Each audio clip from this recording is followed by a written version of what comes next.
Bienvenue à toutes et à tous dans ce panel du Global Forum Democratizing Work consacré à la proposition développée par Isabelle Ferreras, la proposition du bicamérisme économique et à la question de sa possible mise en œuvre dans l'ordre juridique belge. Alors la crise Covid, dont Dominique Méda et d'autres après elle ont pu dire qu'elle était un coup de semonce qui précède, qui annonce la crise encore bien plus menaçante du réchauffement climatique, nous a montré à quel point il était temps d'interroger en profondeur notre modèle économique et la manière dont il était gouverné.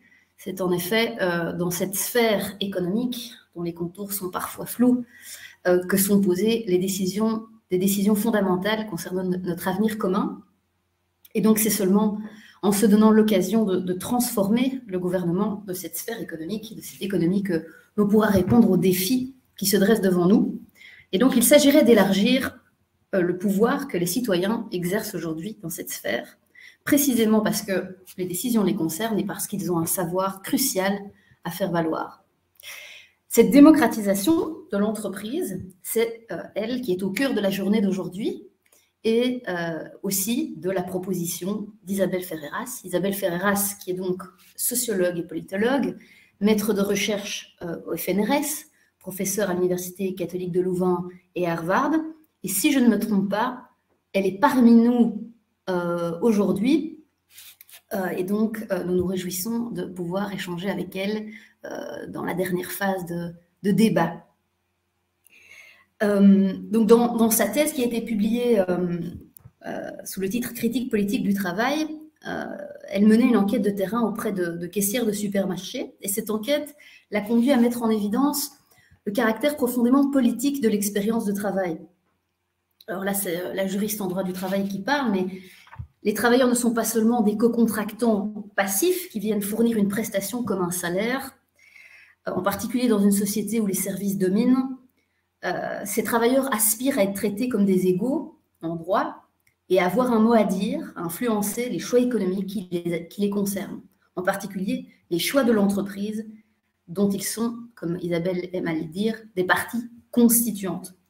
C'est sur base de ces constats qu'Isabelle Ferreras s'est alors lancée dans un projet d'envergure, non seulement proposer cette nouvelle grille de lecture politique sur la manière dont le pouvoir est exercé dans les entreprises, les décrypter à nouveau frais, mais aussi s'aventurer dans ce que nous les juristes appelons du délégué ferenda, de la proposition institutionnelle, afin de faire évoluer ces structures de pouvoir et d'accorder un plus large pouvoir aux investisseurs en travail, ceux qui réalisent avec leur corps, avec leur esprit, ceux qui font le projet de l'entreprise. Alors évidemment, pour une chercheuse, c'est déjà un geste profondément démocratique de formuler une proposition concrète et de la soumettre à un débat citoyen. C'est l'objet de notre panel aujourd'hui, de discuter de cette proposition et de la possibilité de la réaliser, de la mettre en œuvre en Belgique. Alors, pour discuter de tout cela, je vais vous proposer dans un premier temps de regarder une courte vidéo dans laquelle Isabelle Ferreras présente sa proposition. Ça permettra à ceux d'entre vous qui ne sont pas encore familiers du modèle d'en comprendre les traits principaux. Et dans un second temps, je donnerai la parole à nos invités. Nous avons des invités de choix que je présenterai donc au fur et à mesure, qui tour à tour donneront un petit peu leur réaction sur cette proposition, sur son opportunité, sa faisabilité, sur sa mise en œuvre aussi à partir des réalités qu'ils connaissent, des réalités juridiques, sociales, politiques, économiques. Voilà, on peut lancer la petite vidéo.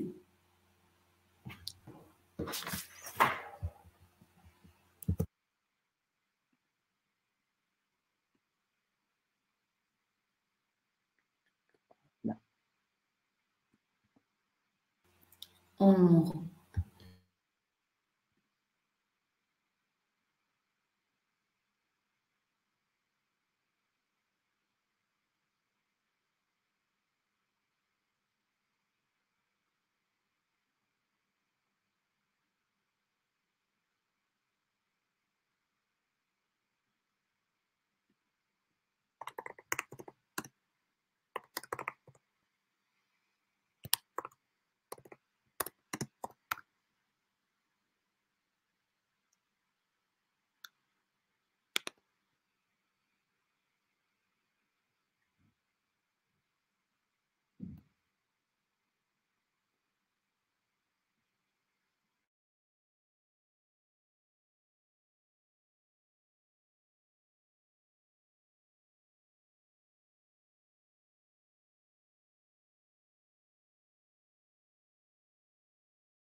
Voilà donc pour cette introduction au bicamérisme économique.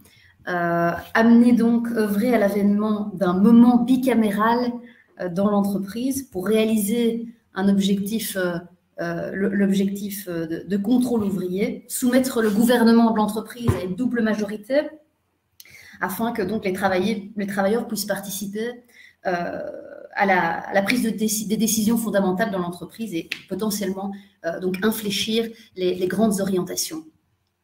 Je vais directement donner la parole à notre première invitée qui dit réforme institutionnelle, dit forcément mobilisation de l'outil juridique afin de mettre ces réformes en œuvre et prise au sérieux évidemment des règles préexistantes.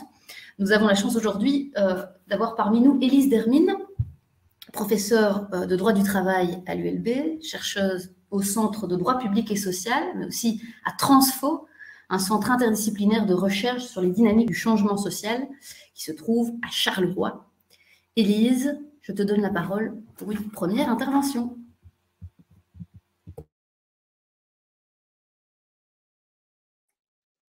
Voilà, bonjour à toutes et à tous. Donc, je crois que Julien va partager mon PowerPoint. Donc, je pense qu'on sera deux juristes à prendre la parole et je pense que Charles Lurquin, lui, parlera plus de l'opérationnalisation juridique en Belgique. Moi, pour ma part, dans ma présentation, je vais attendre que le PowerPoint se lance. Voilà. Donc, ma présentation, elle est intitulée Réfléchir à la démocratisation de l'entreprise à partir de l'histoire syndicale belge. Et Julien, tu peux passer au slide suivant. Et donc, je suis en fait partie d'un sentiment de perplexité qui ne me quittait pas quand on me parlait de la proposition de bicamérisme économique. Comme on vient de l'entendre, cette proposition, elle remet fondamentalement en question le pouvoir capitaliste, elle remet en question l'idée que ce sont les propriétaires des moyens de production qui doivent avoir le pouvoir dans l'entreprise et donc qui doivent pouvoir déterminer le contenu et la finalité du travail. D'où ma perplexité. Mais alors, pourquoi est-ce que les syndicats n'embrayent-ils pas plus? Pourquoi cette proposition ne figure-t-elle pas dans le haut de leur carnet de revendications? Pourquoi elle ne figure même pas, en fait, dans leur liste de revendications? Et pourquoi, quand on interroge les principales têtes des syndicats en Belgique sur la proposition d'Isabelle Ferreras, eh bien, il semble qu'il lui réserve un accueil peu enthousiaste et assez froid. Et donc, afin d'essayer de comprendre, d'élucider ce constat contre-intuitif, je me suis dit qu'il serait intéressant de se plonger dans l'histoire du droit social et des revendications syndicales pour examiner si par le passé, il y avait déjà eu des propositions similaires à celles d'Isabelle Ferreras qui avaient été discutées au sein des syndicats. Et je vous dis déjà, on va voir que oui. Et alors, du coup, s'intéresser aux raisons pour lesquelles ces propositions n'ont pas abouti. Quelles étaient les contre-propositions qui ont fait mouche et qui ont tué le projet dans l'œuf. Et alors, dans ça, ce sera la première partie de mon intervention. Et la seconde partie de mon intervention, mais ce sera d'essayer de tirer les leçons de cette brève histoire du mouvement syndical et de formuler des propositions, d'affiner la proposition de démocratisation de l'entreprise en essayant de prendre en compte les raisons pour lesquelles elle n'a pas eu lieu jusqu'ici et donc en essayant de répondre aux contre-arguments auxquels il a été fait droit par le passé. Alors, je tease un petit peu. Cela va m'amener en fait à plaider pour une démocratisation de l'entreprise, mais qui passe par la porte de la santé au travail plutôt que par la porte des questions économiques et financières. Julien, tu peux passer le slide suivant. Alors, quand on se plonge dans l'histoire du mouvement syndical belge, on trouve bien trace d'une proposition similaire à celle d'Isabelle, qui est dénommée au sein des syndicats, Isabelle a eu l'occasion de le dire dans cette vidéo, qui est baptisée la revendication du contrôle ouvrier. Cette proposition, elle est avancée pour la première fois dans les années 20.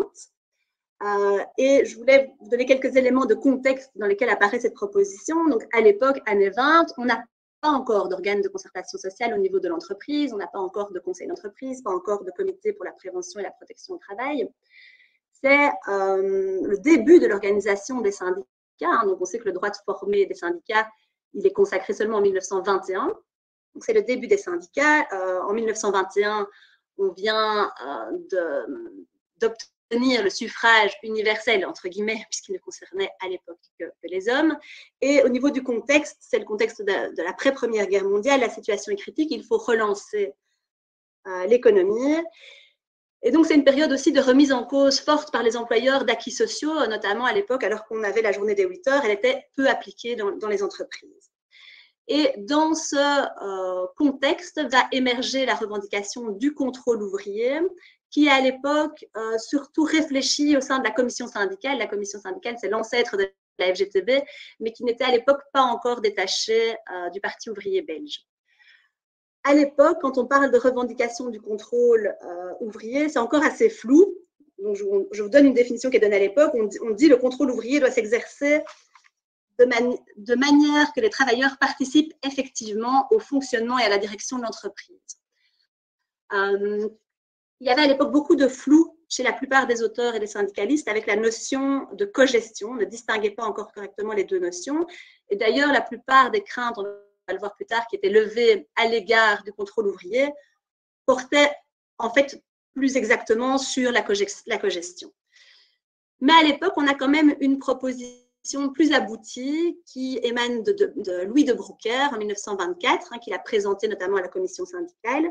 Et lui, il distingue très clairement sa proposition de contrôle ouvrier de la cogestion. Il rejette la cogestion, c'est-à-dire qu'il dit qu'il n'est pas question d'avoir des administrateurs ouvriers à côté des autres administrateurs parce que leur vote serait alors sans efficacité, mais que par contre, leur responsabilité serait engagée. Donc, il ne veut pas que les ouvriers soient associés au pouvoir de gestion sans pouvoir peser dans la décision.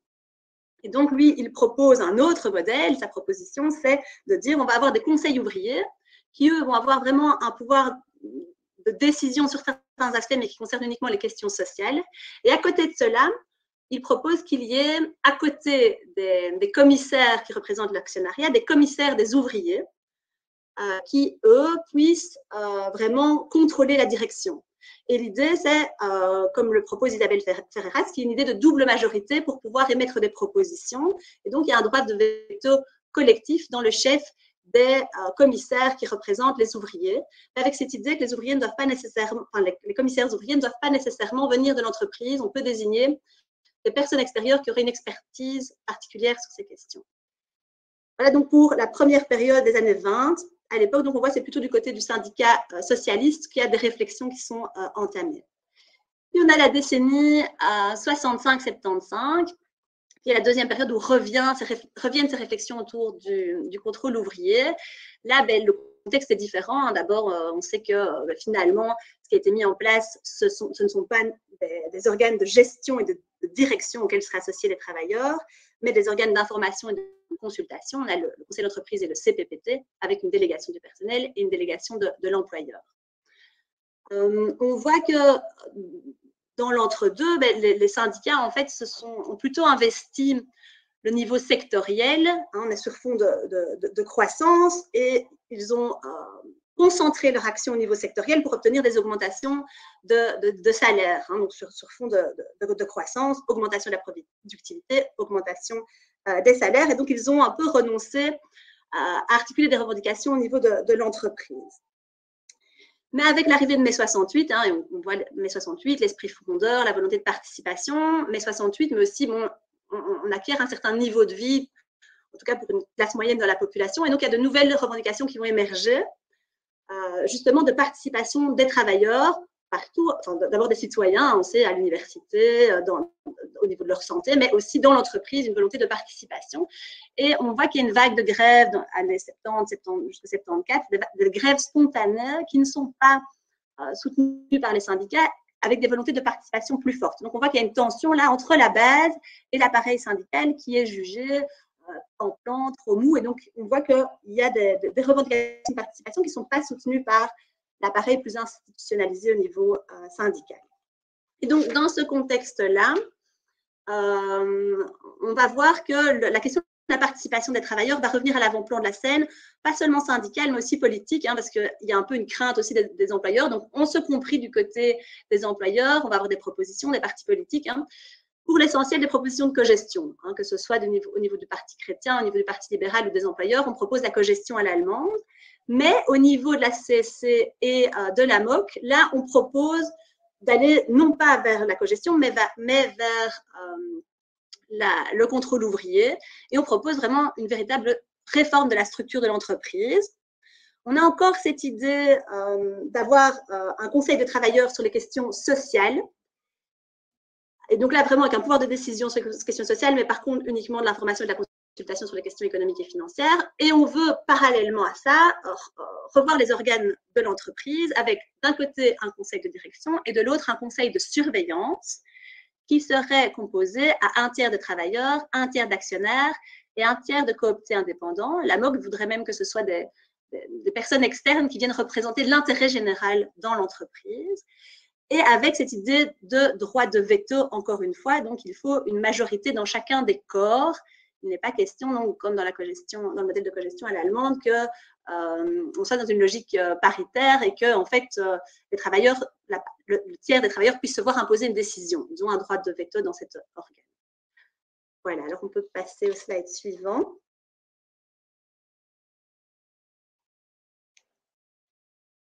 Voilà. Alors, je vais aller très vite. J'ai essayé ici de catégoriser les arguments en faveur du contrôle ouvrier qu'on retrouve dans ces débats, à ces deux périodes. Je vais aller très vite sur ces arguments et plutôt me concentrer sur les contre-arguments. Les arguments qu'on retrouve, c'est l'argument démocratique, donc l'argument qui est au cœur de la réflexion d'Isabelle Ferreras. Eh bien, on le retrouve en fait à l'époque. On voit déjà qu'on dit très clairement qu'il s'agit d'amener la démocratie existe au niveau politique au sein de l'entreprise. Donc, je lis par exemple un extrait qui dit de l'époque, le contrôle ouvrier, c'est en somme l'application à la production des principes qui sont à la base de la conception de la démocratie dans la vie politique. C'est, si vous voulez, la démocratie appliquée à l'organisation de la vie économique. Donc cet argument est là, c'est un argument majeur. Quand il s'agit de convaincre les employeurs, l'argument qui est avancé, c'est l'argument de l'efficacité. Notamment, on voit que cet argument était très fort et a convaincu certains employeurs dans l'après-mai 68, c'est l'argument de la paix sociale. Et puis, par ailleurs, il y a cet argument qui a été cité par Oriane en introduction de cette conférence, la question de l'apport des compétences concrètes des travailleurs. Les travailleurs ont une expérience concrète au travail et donc peuvent apporter des propositions pour améliorer l'organisation du travail dans l'entreprise. Dernier argument, c'est l'argument réformiste qui est plutôt mis en avant à l'égard des factions syndicales les plus radicales, qui est de dire, ici, en fait, Isabelle Ferreras en parle aussi à la fin de son exposé, l'idée, c'est à travers le contrôle ouvrier de préparer la classe ouvrière à la direction et à la gestion des usines.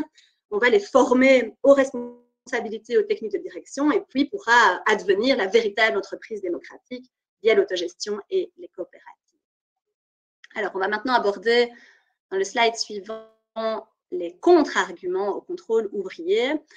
Alors, j'ai essayé de les catégoriser. J'en vois deux qui sont plutôt d'un registre théorique et deux plus pratiques. Les deux premiers, donc plus théoriques, qui sont avancés, c'est le risque de l'entrave à l'action syndicale. On a toujours cette crainte que si les travailleurs sont associés à la gestion de l'entreprise, ils vont devoir ensuite endosser la responsabilité des décisions qui ont été prises, ne pourront plus les contester, ne pourront plus faire grève, et donc on risque de se retrouver dans une situation de conciliation obligatoire entre les intérêts du patron et des travailleurs.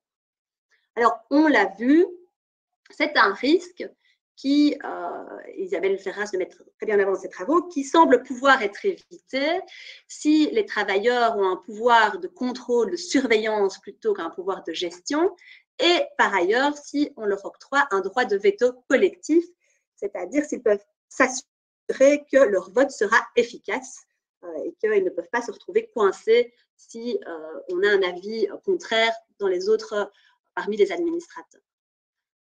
Alors, deuxième risque, c'est le risque que les intérêts de l'entreprise priment sur les intérêts de la classe des travailleurs. Donc, l'idée qu'à un moment donné, il y a un risque que les travailleurs, avec l'employeur, prennent des décisions qui sont bénéfiques, certes, pour leur entreprise, donc pour les travailleurs de l'entreprise, mais pas pour la classe des travailleurs en général. Donc, on a peur que via la proposition du contrôle ouvrier, on réintroduise de la concurrence entre les travailleurs des différentes entreprises d'un même secteur économique. Alors là, on le voit, on a déjà des solutions qui ont été apportées à cela au niveau du conseil d'entreprise et du CPPT. Simplement, on voit qu'on a tracé un lien entre les syndicats et les délégués du personnel en disant que ce sont les organisations représentatives des travailleurs qui présentent les candidats qui seront élus par les travailleurs des entreprises. Et donc, l'idée, c'est que les délégués du personnel sont en lien constant avec les permanents syndicaux au niveau des secteurs pour s'assurer qu'ils défendent bien l'intérêt des travailleurs, même si on sait que ce n'est pas toujours évident. Mais donc, il y a moyen, en tout cas, d'essayer de remédier à ce risque en prévoyant que les candidats seraient toujours bien ici présentés par les syndicats, par les organisations représentatives. Les deux arguments sont des arguments plus pratiques. En fait, on voit que ce soit en 1920 ou en 1965 qu'il y a cette crainte dans le chef des syndicats du manque de compétences et de ressources pour que les travailleurs puissent vraiment se prononcer sur les questions économiques et financières dans les entreprises. Alors, elle est peut-être très claire en 1920, puisque là, c'est le début des syndicats, ils étaient insuffisamment préparés, j'ai l'impression qu'il n'y avait pas encore de ressources suffisantes à l'intérieur des syndicats pour former ces travailleurs, mais c'est un argument qui demeure ensuite. On s'interroge sur la capacité à former suffisamment de délégués, d'avoir aussi suffisamment de travailleurs intéressés par ces questions pour pouvoir vraiment adopter des positions éclairées sur les questions économiques et financières, en sachant que voilà, toutes les décisions qui seront prises vont ensuite lier les syndicats et ça va rendre plus compliqué l'exercice de grève. Attention que c'est surtout sur les questions économiques. Je pense que tu peux conclure en 3 minutes. Je vais conclure en 3 minutes. Donc, super. Donc, moi, le cas sur les questions sociales. Donc, on voit que là, cette crainte est surtout sur les questions économiques et financières. D'ailleurs, on voit que dans les deux propositions, on n'a pas de mal à dire que ce sont vraiment les ouvriers de l'entreprise qui vont travailler sur les questions sociales et participer à la décision. Et puis, on a enfin la question du manque d'intérêt de la base, qui en fait a été cruciale, c'est-à-dire qu'en 1920, il y a d'autres revendications qui ont pris le pas, la volonté d'avoir justement l'application effective de 8 heures de travail et aussi une augmentation des salaires. Et puis, en 1965, on voit qu'il y avait des divisions au sein des travailleurs. Certains travailleurs ne soutenaient pas la proposition. Et donc, ce qu'on observe, c'est qu'il y a un manque d'intérêt de la base des travailleurs à s'investir sur les questions économiques et financières, ce qui est beaucoup moins le cas sur les questions sociales. Voilà, Julien. Alors, je vais passer au dernier slide, mais qui me demanderait beaucoup de temps, mais je vais essayer d'être synthétique. Donc, je voudrais un peu tirer les leçons de ce petit panorama de l'histoire. Que voit-on? Mais c'est qu'on a un élément de... Bon, c'est une proposition qui revient et qui s'affine avec le temps. On a vu que les contre-arguments théoriques, en fait, ils concernent plutôt le système de la cogestion. Et donc, en les pensant bien, il y a moyen de répondre à ces contre-arguments théoriques.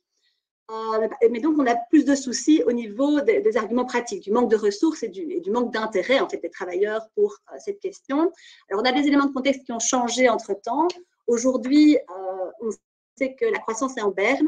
On sait que les syndicats, ils avaient investi le niveau sectoriel et ils voulaient négocier des augmentations de salaire.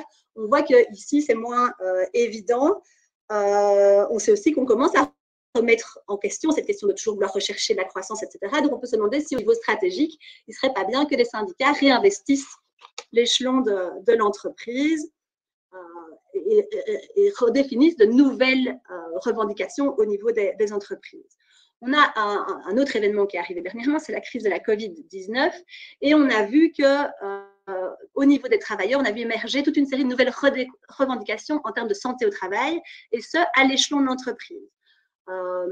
Si on regarde par exemple les femmes d'ouvrage dans le secteur des titres-services, on sait qu'il y a des travailleuses qui se sont battues pour pouvoir quitter le domicile de l'utilisateur si elles se rendaient compte qu'il y avait un enfant contaminé, etc. Donc, ils ont voulu pouvoir peser et décider ce qui était bien pour leur santé au travail. On voit aussi que sur la question de la santé au travail, l'argument démocratique qui est fort, il est relié par un argument droit de l'homiste. C'est ma santé, donc je dois pouvoir avoir mon droit à dire sur ma santé. On sait aussi que l'argument d'efficacité, il est très fort sur la santé au travail. On sait qu'on a vu pendant la crise de la Covid-19 que les mesures de prévention sont plus adaptées, sont plus efficaces si les travailleurs ont participé à leur élaboration. On a vu aussi, et ça, je trouve que c'est fortement intéressant qu'il faut mettre en évidence, c'est que pendant la crise de la Covid-19, on a vu réapparaître des tensions entre la base et l'appareil syndical. Je donne l'exemple de la STIB, on a des travailleurs qui ont actionné leur droit de retrait parce qu'ils estimaient que les mesures de prévention mises en place par l'employeur n'étaient pas suffisantes. On voit qu'ils n'ont pas été soutenus par les syndicats. Les syndicats n'ont pas fait de revendications très fortes en termes de protection de la santé au travail. On s'est limité aux mesures de santé publique qui étaient appliquées partout, et donc il y a eu pas mal de tensions qui sont apparues à ce niveau. Donc, dans ce contexte-là, j'ai l'impression que sur les questions sociales, il y aurait moyen d'avoir une base, un seuil d'acceptabilité sociale fort et de volonté des travailleurs d'agir, des préoccupations plus immédiates. Et donc, je voulais formuler 3 propositions qui seraient la première, d'approfondir alors les compétences de la délégation des travailleurs au sein du CPPT en leur donnant un pouvoir de veto à la délégation du personnel, donc au sein du CPPT, sur le plan annuel et le plan global de prévention. Ensuite, je proposerais qu'on abaisse la condition de seuil pour l'institution d'un CPPT à 20 travailleurs. Et puis, il faudrait alors évidemment renforcer la formation des travailleurs sur les questions de santé au travail, soit via les commissions paritaires ou soit via la création d'un institut de formation sur ces questions. Voilà, je vais en rester là. Merci beaucoup. Je me suis permis d'être un peu plus longue, mais on m'avait dit que ce ne serait pas un souci. Merci beaucoup, Élise, pour cette présentation super riche, historique, qui permet de mieux comprendre les frilosités que l'on retrouve encore aujourd'hui à l'intérieur du mouvement syndical par rapport à la proposition. Et aussi qui nous permet de replacer cette proposition dans l'actualité avec la crise du Covid et notre droit à la santé, à la sécurité et des propositions de réforme. Et je me permets du coup de faire la transition et de donner la parole à Raphaël Ebrard, qui est licencié en sciences du travail de l'UCL, heureux papa de 3 enfants, délégué syndical CNE et représentant du personnel au sein du conseil d'entreprise et du CPPT de la société Swift, et qui va justement nous faire part, je pense, de son expérience de terrain et de sa perspective sur la proposition du bicamérisme à partir de son expérience et de son savoir. Raphaël, vous avez la parole. Voilà. Bonsoir à tous, bienvenue.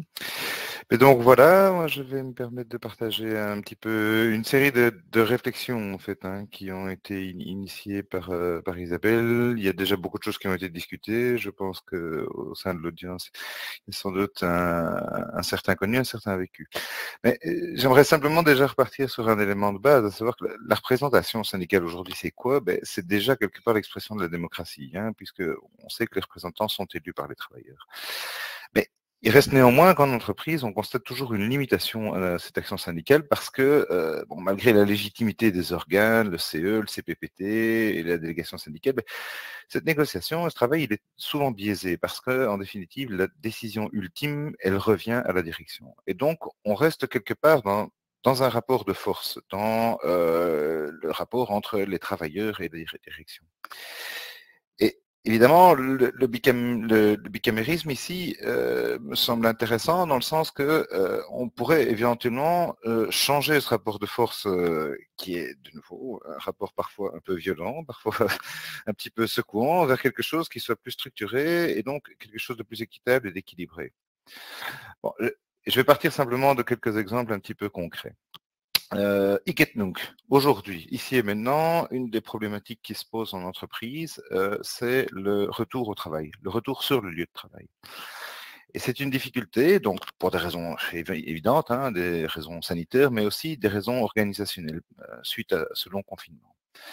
Il faut quand même comprendre qu'il y a eu un changement fondamental dans un des éléments essentiels du contrat de travail, à savoir le lieu de travail. Et c'est un changement qui a eu lieu de manière totalement unilatérale, mais de manière forcée. Et donc aujourd'hui, c'est un défi majeur pour l'employeur de faire revenir les gens au travail, mais également pour la représentation syndicale, parce que pendant des mois et des mois, il a fallu travailler pour représenter des travailleurs à distance sans contact direct. Et donc ça, évidemment, c'est assez difficile. Et pour moi, de nouveau, ici, le bicamérisme, il a tout son sens, parce qu'il s'agit vraiment de réinventer une façon de travailler ensemble suite à un événement historique et mondial. Alors bon, de nouveau, on peut dire, ben voilà, on a vu que on n'avait pas besoin des gens, on peut travailler tous à distance. C'est un petit peu la réponse traditionnelle des apporteurs en capitaux, hein, de soulever systématiquement le spectre de la délocalisation en disant vous revendiquez trop de choses et finalement on peut faire le travail à l'extérieur. Sauf qu'aujourd'hui, et je pense que ça c'est vraiment un élément important dans la réalité, c'est qu'aujourd'hui, ailleurs c'est ici. Parce que le monde entier, il a été confiné. Et donc, on se rend compte que les difficultés de retour au travail, mais également donc d'ancrage, dans la réalité d'ancrage, dans la réalité de l'entreprise, ils sont vécus ailleurs dans le monde, pas seulement en Belgique, mais vraiment partout dans le monde. Et je pense que la meilleure preuve, c'est ce forum global auquel vous participez aujourd'hui. C'est que aujourd'hui, il y a des questions globales, mais qui vont devoir trouver des réponses locales. Et pour moi, par exemple, un bicamérisme au niveau syndical, ça signifie quoi? Eh bien, ça signifie par exemple la possibilité de négocier des accords de télétravail, donc qui sont non seulement en fonction du désir tout puissant de l'apporteur en capital, mais aussi quelque part du désir de l'investisseur en travail. Parce qu'aujourd'hui, on veut faire revenir les gens sur le lieu de travail, mais évidemment, bon, les travailleurs ont vécu des situations très, très particulières, se sont réorganisés de manière complètement différente. Et aujourd'hui, le faire, c'est-à-dire imposer au personnel de revenir travailler de manière forcée, c'est effectivement très, très compliqué. Et ça, on le voit un petit peu partout dans le monde, en tout cas de ce qu'on peut en entendre. Mais d'un autre côté, il faut aussi pouvoir effectivement entendre les travailleurs et reconstruire finalement un lien social dans l'entreprise. Alors ça, c'est un élément évidemment exceptionnel. C'est l'événement d'aujourd'hui. Mais si on regarde un petit peu de manière plus récurrente au niveau de d'événements moins exceptionnels, c'est-à-dire les fonctions actuelles du conseil d'entreprise, par exemple. Bon, le conseil d'entreprise, il est consulté lors des réorganisations en interne au sein des départements. Mais clairement, les investisseurs en travail aujourd'hui n'y ont actuellement qu'un droit consultatif. Et bon, c'est un élément qui a déjà été dit, mais pour nous, la participation active à des processus réorganisationnels, l'idée, c'est de pouvoir engendrer un cercle beaucoup plus vertueux au niveau de l'adoption des mesures structurelles nouvelles, et donc, in fine, des résultats financiers plus probants. Bon, voilà, appelons un chat un chat. Mais aujourd'hui, il faut quand même constater, et de nouveau, l'actualité a montré combien de départements, de divisions ont été complètement réorganisés, parfois avec des conséquences lourdes hein, au niveau de l'emploi, et bien souvent sans que les travailleurs n'aient le moindre mot à dire. Et donc, au niveau du conseil d'entreprise, la possibilité d'avoir un bicamérisme, c'est-à-dire vraiment de pouvoir associer les travailleurs à des réorganisations, pour nous, ça permet, en tout cas moi en tant que simplement employé et donc collègue, je pense que des conséquences en termes de motivation et d'implication au travail pour des décisions unilatérales elles sont souvent assez désastreuses. Et donc en définitive, au niveau de l'efficacité de l'entreprise, ça a un impact aussi. Et donc, si on regarde, on a déjà eu un bref rappel historique de l'histoire du syndicat, mais je pense que de l'autre côté de la barrière, l'évolution de la gestion des ressources humaines, ce qui était appelé pendant tout un temps l'administration du personnel, avec un travail très prescrit, très contrôlé, où on est passé maintenant vers une gestion des ressources humaines, où le mot d'ordre est quelque part l'autocontrôle du travailleur sur la base des objectifs annuels. Cet élément-là, pour moi, il est prédominant parce que c'est la tendance aujourd'hui. Et un bicamérisme fonctionnel, quelque part, le sentiment que j'en ai, c'est que ça pourrait recréer du lien entre le travailleur et puis quelque part l'objectif industriel de l'entreprise, parce que ça l'associe à la gestion quotidienne, mais aussi aux besoins stratégiques de cette entreprise. Aujourd'hui, il faut constater ce que moi j'appelle une forme d'injure à l'intelligence humaine de l'investisseur en travail, parce que la personne est reléguée au rang de rôle de machine intelligente. Si on regarde dans les entreprises de grande taille, typiquement en Belgique, on va dire voilà, au-dessus de 1000 personnes, la place de l'être humain, elle est quantifiée en FTE, en full-time equivalent, en équivalent temps plein. Et donc, cette association à un poids n'est finalement pas forcément le reflet de ce que la personne apporte en termes de charge émotionnelle dans son travail.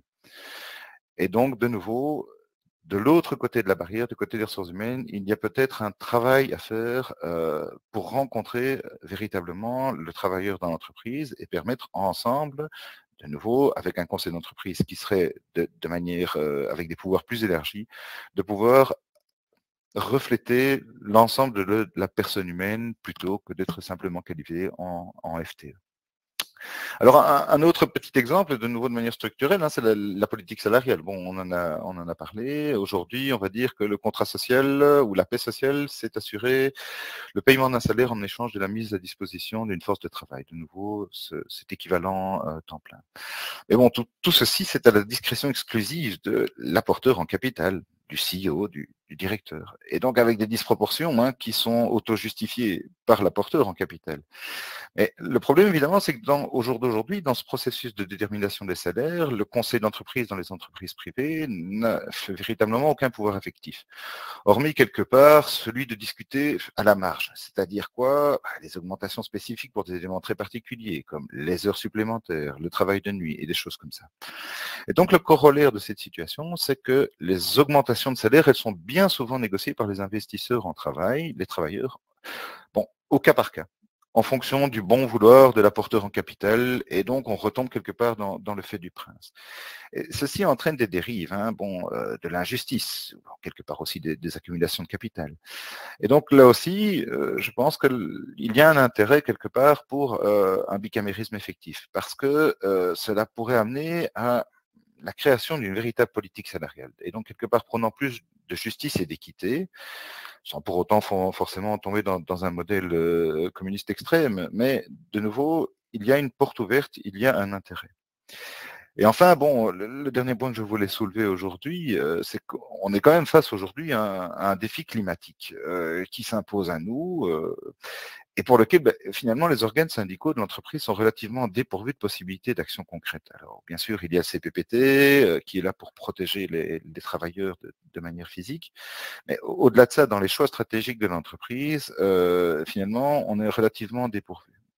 Or, bon, l'histoire nous a montré quand même, malheureusement, que l'appât du gain, d'un point de vue des apporteurs en capitaux, peut quand même entraîner des catastrophes industrielles majeures.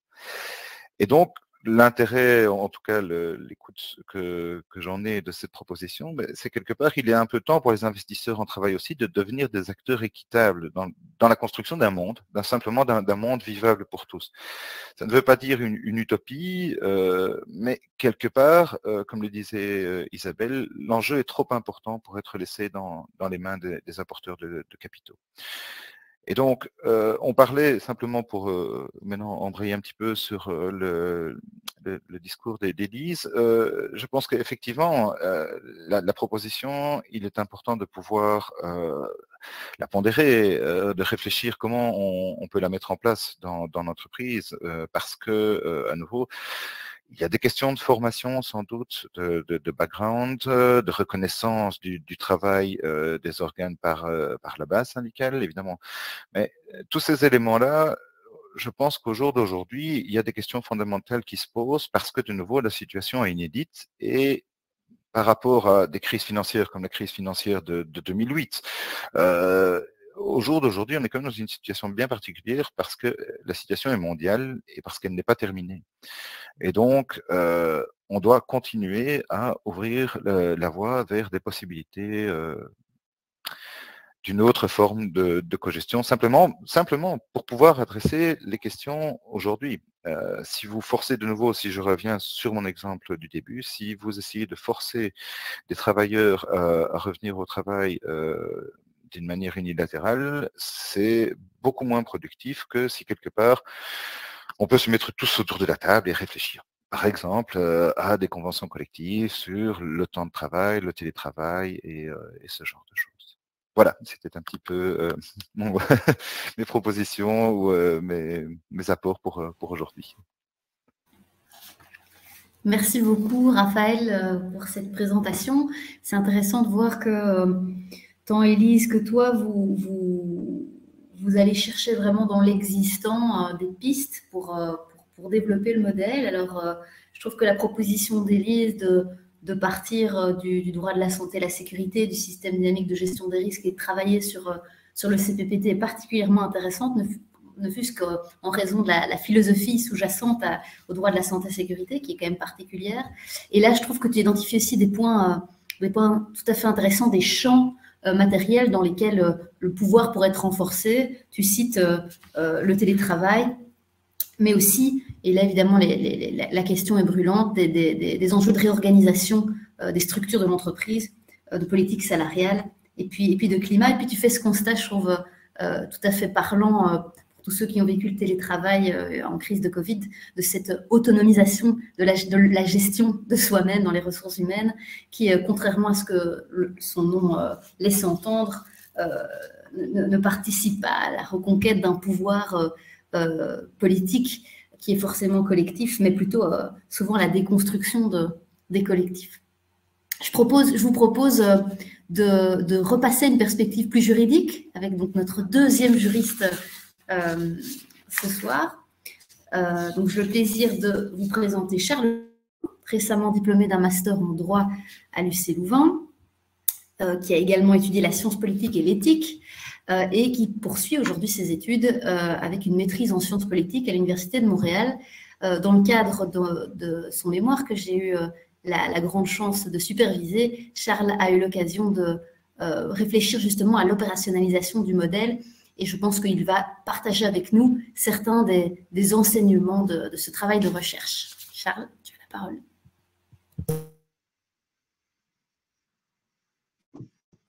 Merci beaucoup.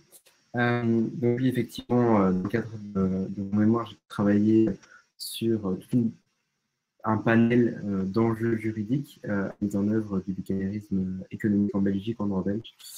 Ici, pour ce panel, je vais me concentrer sur une dimension qui est la dimension internationale, de droit international, transfert international, et d'essayer d'y trouver une assise pour justifier juridiquement une plus grande démocratisation de l'entreprise via le bicamérisme économique.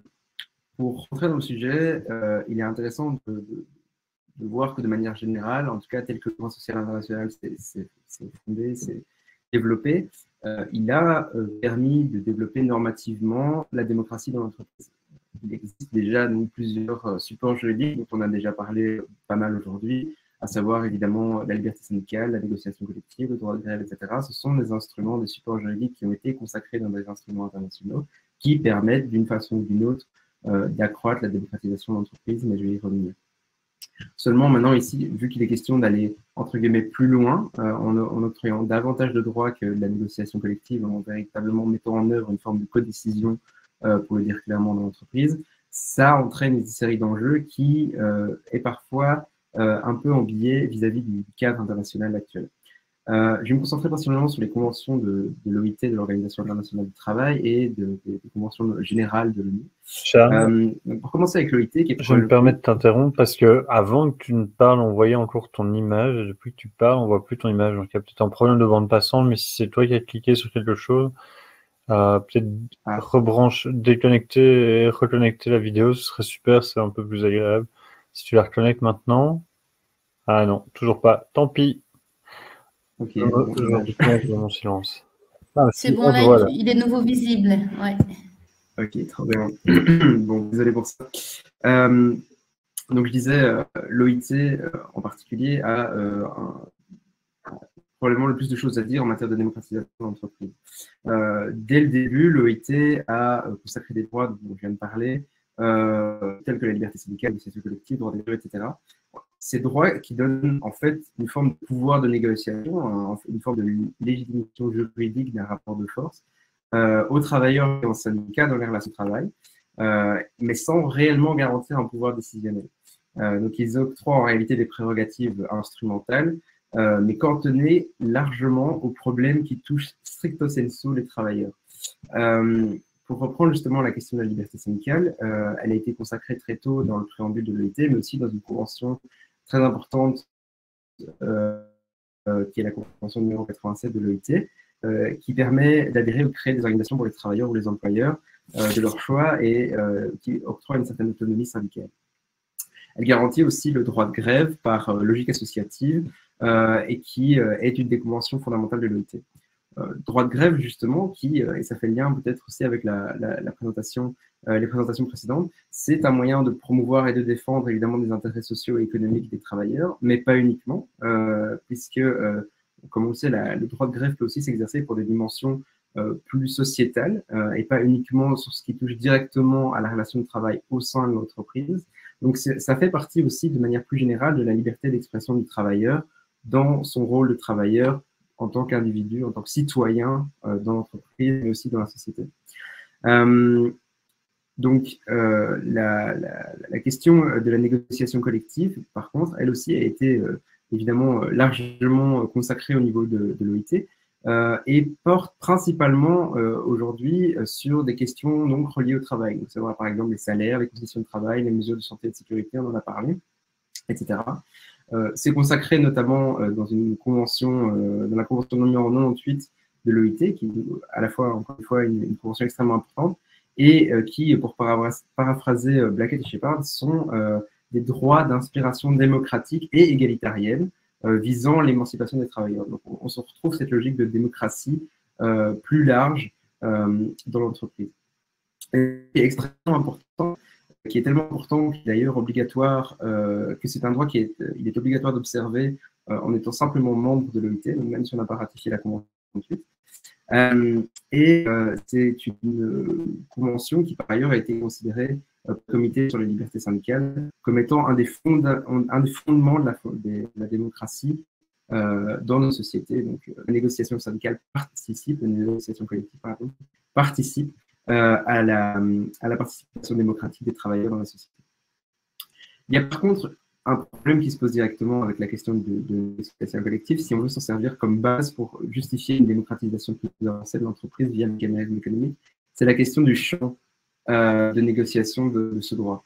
En effet, il faut voir ce qui est évidemment couvert et ce qui est évidemment permis a priori par cette convention. Ce champ d'application de ce qui peut être négocié collectivement par les travailleurs n'était pas restreint dans la première convention numéro 98, mais a été restreint par la suite dans la convention numéro 154 pour ne concerner que des sujets liés au travail et clairement pas pour des sujets à orientation économique de l'entreprise. Et notamment, la Fact-Finding Commission de l'OIT sur la liberté d'association dit que dit clairement que certaines matières sont principalement ou essentiellement de la compétence du management et donc ne relèvent pas de la négociation collective. Et là-dedans, il y a justement des questions comme les opérations économiques, comme des questions de politique de l'entreprise, comme des questions de recrutement, etc. Et donc, tous ces pans-là sont exclus de la négociation collective, a priori, selon cette conception qu'on va appeler classique dans les organes d'interprétation de l'OIT, et qui se retrouvent à plusieurs endroits. On les retrouve aussi dans cette jurisprudence de la Fact-Finding Commission, elle est reprise par un comité qui gère justement plus des cas individuels, on va dire, au niveau de l'OIT, et qui l'applique en fait de manière quasi systématique par rapport à ça. C'est aussi intéressant de noter que le Comité pour la liberté syndicale applique cette jurisprudence aussi pour les États qui n'ont ratifié que la première convention. Donc, rappelez-vous, la convention qui ne limitait pas le champ d'application. Et bien, même si le champ d'application n'est a priori pas restreint, le comité vient tout de même le restreindre dans sa jurisprudence. Donc, dans tous les cas, on se retrouve avec quand même une jurisprudence assez restrictive. Et donc, évidemment, ça pose certaines questions, puisque cette délimitation, en tout cas qui paraît assez nette, peut poser quand même une série de questions, mais qu'est-ce qui concrètement est compris dans ce droit de négociation collective ou non? C'est assez flou en réalité encore aujourd'hui, parce que ça dépend du cas. Et par exemple, le comité sur la liberté syndicale indique, même si certains éléments pourraient ne pas être couverts par la négociation collective, ils peuvent quand même demander une forme de consultation des travailleurs, etc. Donc on voit qu'on est un peu à tatillon sur cette question. Mais pour revenir sur la question du champ, et justement, je vais reprendre un peu ce que M. Eberhard disait il y a un instant par rapport au télétravail. Mais justement, il y a des nouvelles problématiques qui apparaissent et il y a la question de savoir, évidemment, est-ce que ces nouvelles problématiques sont couvertes par le droit à la négociation collective? Mais justement, des questions comme le télétravail, justement, c'est un bon exemple, parce que, évidemment, c'est couvert, parce que ça reste dans cette conception classique que ça touche aux éléments de la relation de travail directement, stricto sensu, si on peut dire, et donc ne pas plus largement sur des questions de direction d'entreprise. Il est aussi intéressant de voir que sur certains éléments, comme par exemple les restructurations d'entreprise, il y a un droit à la négociation collective sur certains éléments des restructurations. Par exemple, pour éviter, disons, une société décide de délocaliser un site de production ou bien de déposer le bilan parce qu'elle n'est plus assez compétitive, que sais-je, eh bien, cette décision de déposer, de localiser appartient évidemment au management, mais par contre, toutes les conséquences sociales que cela va avoir sur les relations de travail vont pouvoir être négociables, notamment en termes d'emploi, de maintien d'emploi, de questions de salaire, etc. Et donc, c'est une forme de négociation sur les conséquences, c'est-à-dire que les travailleurs ont le droit de négocier sur les conséquences de ces décisions, mais pas sur les décisions elles-mêmes. Donc ça, c'est assez intéressant et aussi assez clair à ce niveau-là. Et donc, c'est évidemment, on reste dans une certaine vision relativement dualiste, en tout cas à ce niveau-là, puisqu'il y a clairement une séparation entre ce qui est couvert et pas ce qui est couvert, et aussi assez antagoniste a priori, donc a priori les travailleurs ne participent pas à la décision de l'entreprise, et donc ne sont pas à pied d'égalité avec le management. Au niveau de l'ONU, pour passer aux conventions de l'ONU, il faut dire que le cadre de l'ONU interagissent assez rarement, même s'ils évoluent relativement parallèlement. Mais ce qu'on peut dire, c'est que de manière générale, le cadre de l'ONU est un peu moins protecteur que les conventions de l'ONU et par ailleurs suit souvent ce que l'ONU fait. Sans rentrer dans les détails, notamment au niveau de la liberté syndicale, par exemple, il est assez intéressant de noter que ce droit est consacré dans deux conventions différentes qui portent à la fois sur des droits politiques et à la fois sur des droits sociaux. Et donc, cette liberté syndicale est considérée comme ayant à la fois une nature politique et une nature dite sociale, droit social, au sein de l'ordre juridique de l'ONU. On voit que pour ce point-là, en tout cas, cette nature politique du droit à la liberté syndicale est assez intéressante. Par ailleurs, il est aussi assez intéressant de noter que, de manière générale, justement, quand la liberté syndicale est traitée comme un droit politique, elle a tendance à être plus restreinte que quand elle est traitée comme un droit social, notamment en matière de droit de grève. Elle a tendance à être plutôt souvent restreinte quand elle est considérée comme un droit politique que comme un droit économique ou social. Ensuite, évidemment, il y a la question de la négociation collective qui est implicite dans la plupart des traités de l'ONU, puisqu'elle est considérée comme étant des corollaires de la liberté syndicale et du droit de grève. Alors, je vais terminer rapidement ici en vous disant que, comme je vous le disais, ce qui est marquant au niveau de l'ONU, c'est que souvent, les considérations juridiques de l'ONU sont calquées sur celles de l'OIT, puisque c'est clairement intégré dans les articles juridiques, et que par ailleurs, les comités d'interprétation de l'ONU s'inspirent souvent de la jurisprudence des organes de l'OIT pour décider dans leur propre cas. Donc, ce qu'on peut en conclure, c'est que cette approche par les droits est relativement limitante, a priori, et il y a peu d'ouverture sur ces questions malgré ce que j'ai quand même mis en exergue, et qu'il y a toujours évidemment le risque dans cette approche par les droits d'une confusion avec des droits fondamentaux comme le droit de la propriété, etc. Et donc, cette approche par les droits, malgré tout, a quand même ses limites. Mais pour terminer sur une note positive, et pour prendre les paroles d'Alain Sipio, il nous dit que justement l'OIT, si elle devait opérer un changement de paradigme aujourd'hui sur cette logique que je viens de présenter, dite classique, antagoniste, vers une logique de plus grande participation des travailleurs, de plus grand pouvoir de décision des travailleurs, l'OIT pourrait tout à fait le faire sans être ébranlée parce qu'elle possède déjà des fondements normatifs pour accueillir une telle modification, un tel changement de paradigme. Et donc, ça demande évidemment des changements juridiques à première vue, mais ça demande aussi et avant tout des changements culturels dans les relations de travail, dans les manières dont on envisage les relations de travail. Et ça, c'est pas évidemment quelque chose qu'on peut faire juste en adoptant un traité, c'est quelque chose qui prend du temps et sur lequel évidemment les juristes ont moins la main. Et donc, c'est pour dire que ce genre de modification n'est pas possible, mais qu'évidemment, on ne demande pas juste une modification juridique. Voilà. Merci Charles pour ta présentation. Tu as disparu de nouveau. Je ne sais pas ce que tu peux faire pour essayer de nous rejoindre à nouveau. Mais je vais déjà donner mes petites réactions.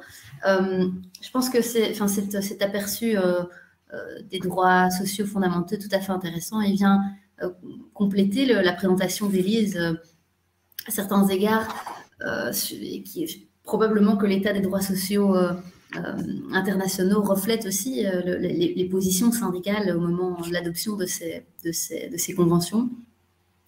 Je trouve que ce qui est intéressant, ce qui ressort de ce que tu dis, et c'est des questions évidemment fondamentales à se poser lorsqu'on veut opérationnaliser une proposition comme le bicamérisme, c'est que évidemment on s'interroge sur l'exercice du pouvoir dans l'entreprise et dans le droit national, belge, même pas seulement, on se situe d'emblée dans deux champs distincts, à la fois le champ des droits d'une société, et on a eu l'occasion de le répéter avec un pouvoir qui est dans les mains des apporteurs de capitaux. Et alors, il y a toute cette réforme possible de ce droit des sociétés pour donner des droits aux travailleurs. Et puis, en parallèle, l'autre sphère du droit qui encadre les rapports de pouvoir et dans l'entreprise, c'est le droit du travail. Ce droit du travail qui a quand même le contrat de travail en son cœur. Ce contrat de travail fondé sur la reconnaissance de l'autorité de l'employeur qui donc est celui qui, ici au niveau micro, a le pouvoir de déterminer le contenu même du travail. Et donc, il y a une convergence évidemment entre le capital qui décide pour l'entreprise et l'employeur qui décide pour le contenu du travail. Mais aussi, Charles en parlait au niveau de la négociation collective, dans beaucoup de conventions collectives, un des premiers articles reconnaît explicitement l'autorité légitime et nécessaire de l'employeur. Et donc, se pose pleinement cette question de savoir, tiens, dans la transformation de l'entreprise, quelle place pour cette subordination, ce contrat de travail et cette autorité légitime de l'employeur. Je vais à présent donner la parole à notre dernier intervenant. Alors, François Mouns, initialement, j'ai dû couper un petit peu dans la bio, je suis désolée, j'ai fait des choix. François Mouns est donc diplômé en langue et littérature romane. Il a travaillé durant plusieurs années dans l'industrie numérique comme dirigeant de PME et consultant en e-marketing. En 2010, il a fait le choix de mettre ses compétences au service de l'économie sociale pour mettre du sens dans ce qu'il fait. Il travaille chez Propage depuis près de 12 ans où il a exercé diverses fonctions et aujourd'hui en est le coordinateur qu'est Propage. Propage, c'est donc pour Progrès Participation Gestion en économie sociale, une agence conseil en économie sociale créée en 2008 à l'origine à l'initiative de la FGTB Wallonne et dont les missions sont de susciter, détecter et accompagner des projets et des entreprises d'économie sociale et également de sensibiliser les interlocuteurs sociaux aux solutions que peut représenter l'économie sociale face à des enjeux de société. François, vous avez la parole. Voilà, j'espère que vous m'entendez. J'ai eu un peu de mal à vous entendre tout le long, mais je pense que j'ai saisi l'essentiel.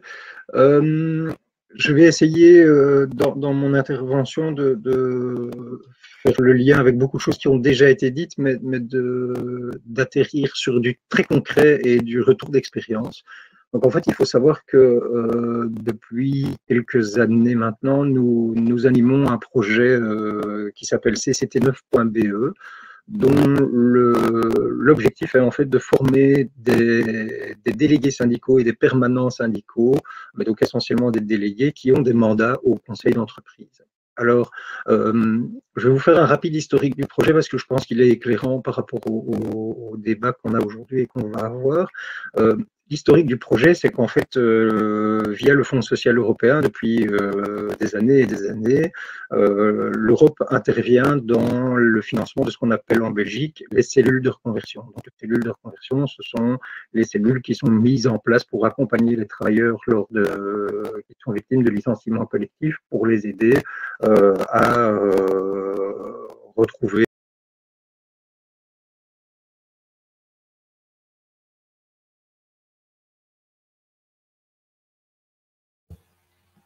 J'ai l'impression que François a déconnecté. Joseph, est-ce que tu sais retrouver sa trace ou le réinviter ou...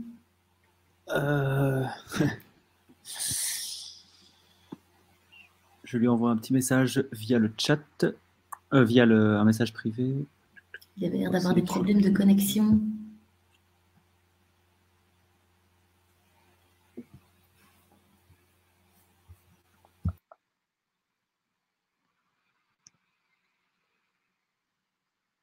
Ah, voilà. Voilà, je suis revenu. Bon, j'espère que ça ne va pas plus sauter. Donc, la Commission européenne avait interpellé les pouvoirs publics belges essentiellement en leur disant donc c'est bien de faire du curatif et donc de financer des cellules de reconversion, mais il faudrait aussi faire du préventif et donner les moyens, notamment à ce qu'on appelle les partenaires ou les interlocuteurs sociaux, de faire de l'anticipation. Et donc, on a monté ce projet dont le but était d'utiliser le conseil d'entreprise, puisque c'est normalement sa fonction première, pour aider les intervenants du conseil d'entreprise à comprendre la situation de l'entreprise et à éventuellement en anticiper les changements, notamment les restructurations, mais ça peut être aussi des changements positifs et ça peut être aussi de simplement comprendre la stratégie des entreprises dans lesquelles ces intervenants se trouvent pour pouvoir anticiper des modifications dans les conditions de travail notamment. Alors, on a fait plusieurs constats en lançant ce projet-là, qui étaient des constats, je veux dire, en amont du projet, mais dont le principal constat était qu'en gros, on a effectivement une législation assez précise en Belgique sur le fonctionnement des conseils d'entreprise, mais pas un conseil d'entreprise, en fait, ne fonctionne en étant à 100% en phase avec la législation. Et ce, pour des raisons diverses et variées. Mais la principale de ces raisons, c'est que même si on a des textes législatifs, ils ne sont pas tout à fait clairs sur ce qui doit être donné, le format dans lequel doivent être données les informations et la façon dont le dialogue au sein du conseil d'entreprise se passe. Alors, pourquoi cette situation est survenue? C'est parce qu'en fait, Raphaël l'a esquissé tout à l'heure, le conseil d'entreprise, c'est un lieu d'information, mais ce n'est pas du tout un lieu de décision.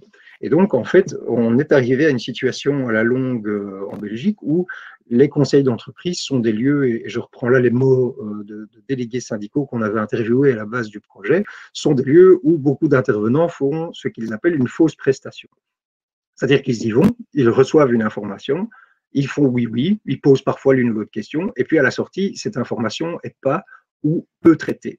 Il se trouve que par ailleurs, dans beaucoup de conseils d'entreprise, on n'a soit pas assez d'informations, soit beaucoup trop d'informations. Elles ne sont pas triées, elles ne sont pas vulgarisées, elles ne sont pas données de façon à être lisibles. Donc, le principal but de notre projet était de former essentiellement les représentants du personnel à la compréhension des informations qu'ils reçoivent, éventuellement les assister dans le fait de demander des informations plus complètes. Je vais prendre un simple exemple. Normalement, dans la loi, le prix de revient des produits doit être donné en conseil d'entreprise. Je pense que sur les 150 entreprises qu'on a accompagnées, s'il y en a 2 qui donnent un vrai prix de revient, c'est beaucoup. Donc, on a toute une série d'informations qui ne sont pas données. Et là, on est face évidemment à un enjeu, puisque c'est quand même le thème des journées ici, un enjeu démocratique. Si les personnes qui sont censées effectuer un contrôle et ne fût-ce qu'effectuer ou répondre à un devoir d'information n'ont pas les informations structurées de façon correcte pour effectuer ce contrôle, on est déjà face à un problème.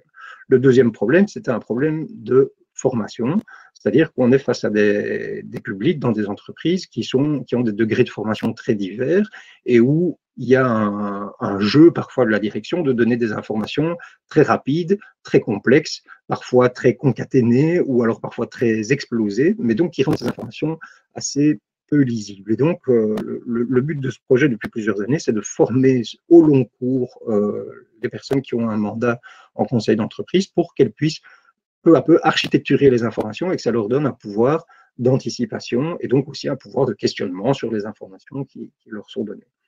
Alors, quels sont les constats que nous faisons? Et c'est là, je pense que ça va faire le lien avec beaucoup de choses qui ont été dites. Quels sont les constats que nous faisons après, selon la façon dont on compte, mais c'est 6 à 10 ans de ce projet de formation et d'accompagnement. Le premier constat, c'est qu'on est toujours face à des entreprises qui, bien souvent, ne respectent pas les textes de loi relatifs au conseil d'entreprise. Et je vais vous prendre un simple exemple. On sort de la crise Covid, enfin, je ne sais pas si on en sort, mais en tout cas, c'est ce qu'on nous dit. Normalement, la crise Covid a modifié dans la plupart des entreprises les conditions de travail de façon plus que substantielle. La loi dit qu'en cas de modification substantielle des conditions de travail, il faut réunir le conseil d'entreprise, l'informer des mesures qui vont être prises et de ce qui va se passer et de s'il va y avoir des modifications du règlement de travail, des conditions, etc. Eh bien, il y a, je pense, pas 10% des entreprises qui ont un CE qui ont réuni ce conseil d'entreprise en urgence au début de la crise pour les informer des mesures qui allaient être prises. On a pris les mesures face à une crise, mais on les a prises sans consulter, sans informer le conseil d'entreprise. Ça montre bien que le réflexe d'utiliser cette chambre d'information et de consultation n'est vraiment pas dans les entreprises. Et on revient à ce que Oriane pointait juste avant, c'est cette espèce d'autorité systématique.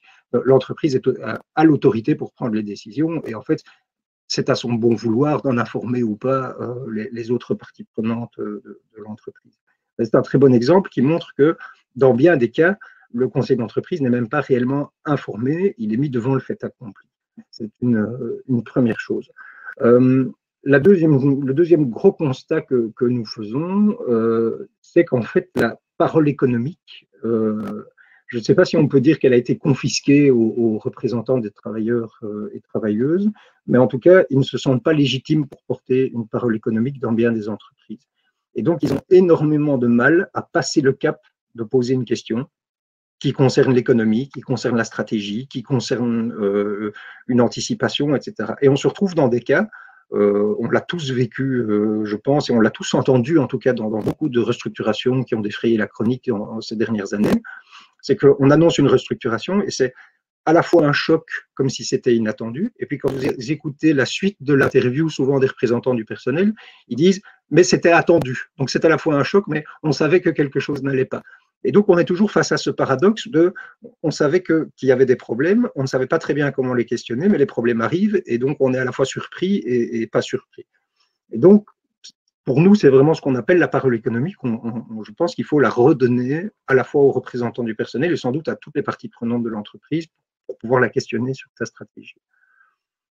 Un troisième constat qu'on fait, c'est que face à ces problématiques, les organisations syndicales sont bien souvent dépassées. En fait, elles sont dépassées. Pourquoi ? Parce que anticiper et comprendre des entreprises, ça demande énormément de compétences, et surtout quand les entreprises font une certaine taille, quand elles appartiennent à des groupes internationaux. Et donc, on a du mal à trouver de ressources autour de l'entreprise qui peuvent aider à cette analyse.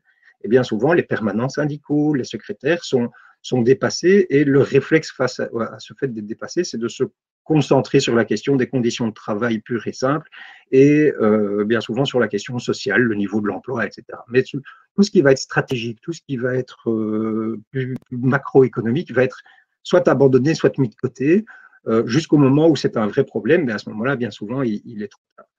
Et donc, cet aspect dépassé des organisations syndicales et des représentants en CE, il est pour nous très problématique. Et il peut être résolu sans doute avec de la formation, mais on pense que ça ne suffira pas et j'y reviendrai. Un autre constat important, on en a parlé aussi tout à l'heure, c'est que depuis maintenant quelques années, on voit quand même très fort que les relations de travail s'individualisent de plus en plus. Et donc la négociation collective, et la crise Covid n'a sans doute pas aidé à ce niveau-là, on l'a souligné, la représentation collective est fortement mise en question dans la vision très responsabilisatrice des personnes par le lean management, etc., qui sont des lames de fond qui traversent le monde du travail et qui rendent donc difficile la négociation collective et donc qui délégitimisent la personne qui a un rôle de représentant collectif pour questionner l'entreprise. Puisqu'en fait, chacun va aller négocier son salaire, c'est je caricature, hein, mais chacun va aller négocier son salaire, ses conditions de travail individuellement. Et donc, quelqu'un qui pose la question de la règle collective pour l'organisation du travail, pour la norme salariale, etc., va avoir du mal à trouver sa légitimité quand tout le monde le dépasse et va mener ses négociations de son côté. Donc, cette individualisation des relations de travail, elle pose un problème de légitimité, elle pose aussi un problème simplement de représentation auquel les organisations syndicales sont confrontées plus largement que dans la problématique du conseil d'entreprise. Un autre élément qui est très important, et je l'ai esquissé dans le fait que les organisations syndicales peuvent être dépassées, c'est que les entreprises se complexifient et les enjeux qui traversent les entreprises dépassent maintenant assez largement le niveau du conseil d'entreprise, même ou du CPPT qui a lieu en Belgique ou en Wallonie. Et donc, bien souvent, on est face à des directions locales qui n'ont pas toutes les clés de l'entreprise. Et je parlais du prix de revient, on a rencontré pas mal d'entreprises où des directions disaient « on veut bien vous donner le prix de revient, mais on ne l'a pas ». en fait, le prix de revient, c'est la maison mère qui le maîtrise, et la maison mère a un accord avec le fisc pour dire que ce qu'on achète et ce qu'on revend, on prend une marge de autant et on paye autant d'impôts, mais le prix de revient, on ne le connaît pas. Et donc, en fait, on est complètement sujet à un groupe qui, quand on a de la chance, a un centre de décision qui se trouve en Europe, mais bien souvent ne se trouve même pas en Europe. Et donc, c'est extrêmement compliqué de savoir avec qui on négocie et donc de savoir à qui on pose des questions. Et donc, derrière ça, il y a une hyper complexification des relations qui font que c'est plus seulement les représentants du personnel qui font une fausse prestation en conseil d'entreprise, mais parfois aussi la direction qui dit « Moi, je vous donne ce que le Japon m'a envoyé, mais je ne peux pas vous en dire beaucoup plus parce qu'en fait, je n'ai pas accès à ces données. » Et donc, on est là-dessus bien souvent face à un problème où personne n'a vraiment la solution et ça demanderait d'avoir un centre de recherche qui vient épauler les représentants du personnel pour comprendre la stratégie du groupe. Et ces centres de recherche, en tout cas au niveau du monde syndical, n'ont pas aujourd'hui la force de frappe nécessaire que pour étudier l'ensemble des entreprises qui sont sujettes à ces enjeux internationaux. Donc ça c'est un constat qui me paraît aussi important. Alors, pour être peut-être plus positif, il y a d'autres constats très positifs qu'on fait aussi, nous, avec cette pratique quotidienne des conseils d'entreprise, c'est que beaucoup d'intervenants au sein des conseils d'entreprise voient la plus-value d'une démocratisation des relations de travail au sein du CE. Et je pense notamment à l'inspection des lois sociales qui est très preneuse d'une meilleure compréhension de l'économie, etc. et qui, je pense qu'on pourrait y trouver des alliés, notamment pour installer plus de démocratie dans les entreprises. Je pense qu'il y a un mouvement assez fort aussi au niveau des reviseurs d'entreprise, toute une série, une plus jeune génération de reviseurs et commissaires qui veulent mieux partager leur savoir, qui ont conscience du rôle, et qui est un rôle légal, hein, le reviseur d'entreprise, on pense souvent qu'il est à la solde de l'entreprise, mais normalement, quand il constate quelque chose, il doit en informer l'ensemble des parties prenantes. Et donc, on commence à avoir des réviseurs qui se battent pour que les informations soient mieux partagées auprès de toutes les parties prenantes de l'entreprise. Donc là, il y a du positif. Ce positif est un petit peu contrebalancé par parfois aussi un esprit très corporatiste, où on dit non, mais il ne faut pas qu'on touche à notre rôle, nous on a notre précaré et notre espèce de neutralité qui doit être sacro-sainte, et donc qui fait qu'on ne doit pas avoir l'air d'être plus amis avec l'un qu'avec l'autre. Donc parfois ce réflexe corporatiste est un peu contre-productif, mais il n'empêche que je pense qu'on peut travailler aujourd'hui avec les parties prenantes sur le fait que ces pistes, et on les a évoquées tout à l'heure, notamment peuvent non seulement donner du sens, mais peuvent aussi gagner, être gagnantes pour l'entreprise, pour son bien-être, pour sa paix sociale, et donc notamment pour sa productivité. Je crois aussi qu'on a un gros problème aujourd'hui, c'est que cette démocratie n'est pas valorisée. C'est-à-dire qu'en fait, le fait d'avoir des bonnes relations de travail dans une entreprise est assez peu valorisé, notamment par les pouvoirs publics et par les différentes mesures qui sont prises. Et donc aujourd'hui, ce qu'on va essentiellement récompenser dans les entreprises, c'est des chiffres court terme, une certaine forme de stabilité, la croissance. Et en fait, on a l'impression que parfois tous ces termes et ces choses qui sont valorisées viennent un peu affronter la question de la démocratie en entreprise, là où nous, on pense que sur le long terme, c'est des choses qui peuvent tout à fait coupler. Mais ça demande, je pense, vraiment de repenser aussi les politiques publiques et la façon dont elles envisagent leurs relations aux entreprises, les baisses d'impôts, etc. Je vais prendre un simple exemple parce que ça a l'air abstrait quand je le dis comme ça, mais aujourd'hui, le conseil d'entreprise est informé de toute une série de choses, mais il n'y a pas d'obligation quand il y a un ruling fiscal avec une entreprise, d'en informer le conseil d'entreprise.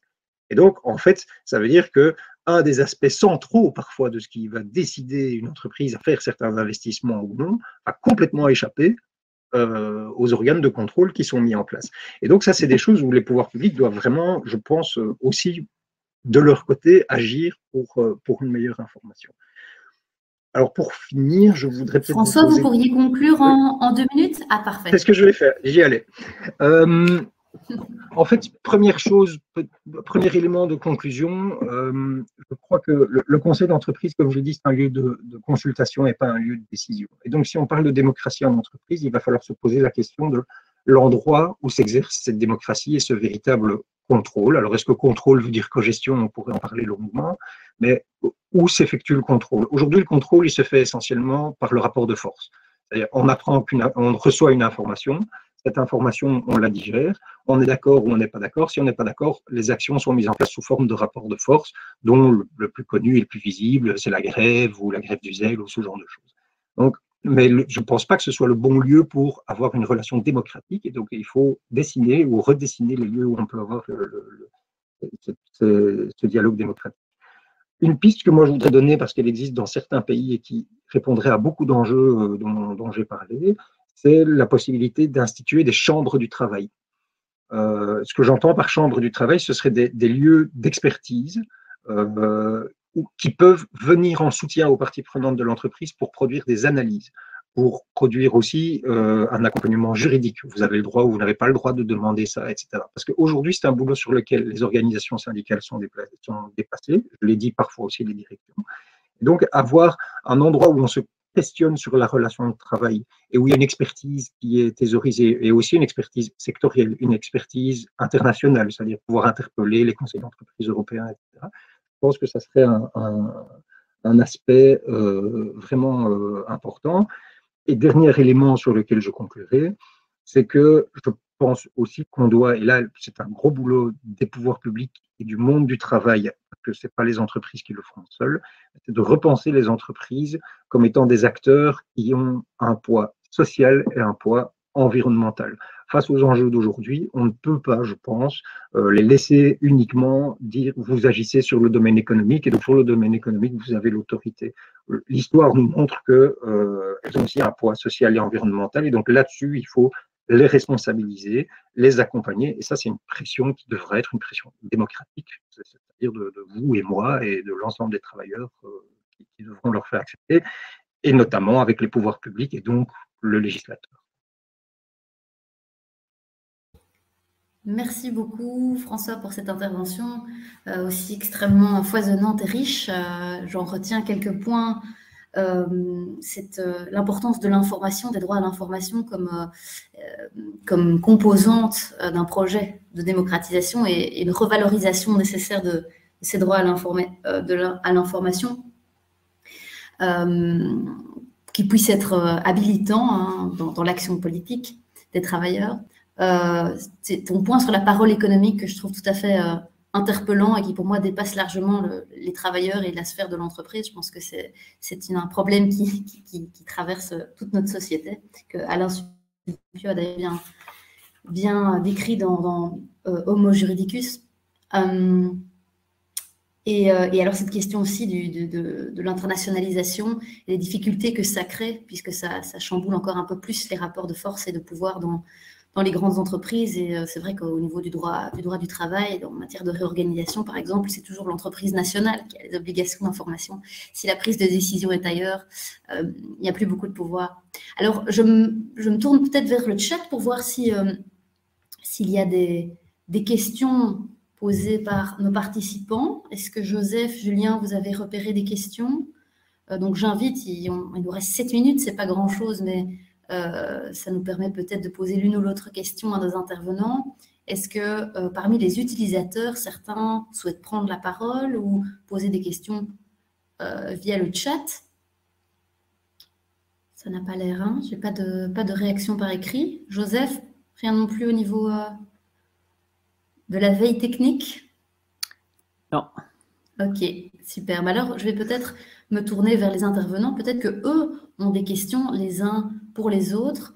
On va peut-être repasser par Élise. Vous avez en tout cas tous 1 ou 2 minutes de réaction, si vous voulez, pour terminer ce... Ah, attendez, j'ai Monsieur Van der Linden qui est apparu. Peut-être qu'il souhaite poser une question, Monsieur Van der Linden? C'est exact, oui. Est-ce qu'on m'entend? Absolument. Ben, je voulais juste intervenir, mais je veux le faire rapidement parce que je veux quand même laisser la parole aux autres. Donc voilà, je travaille dans une entreprise de services informatiques en Belgique, qui est une multinationale. Bon, le problème qui a déjà été souligné, c'est que le conseil d'entreprise, eh bien, c'est un organe où on nous présente des choses, mais on nous en présente le moins possible, parce qu'il n'y a pas d'obligation vraiment de le faire, où les interlocuteurs, c'est-à-dire les délégués, n'ont pas connaissance de toutes les lois et de tout ce qu'ils peuvent exiger. Et donc, l'entreprise en fait le moins ou en dit le moins possible. Ça, c'est déjà, donc c'est un milieu, c'est un organe qui a besoin d'avoir, il faut de la législation derrière, et il faut que les délégués aient connaissance de cette législation pour pouvoir faire avancer les choses et pour avoir son mot à dire.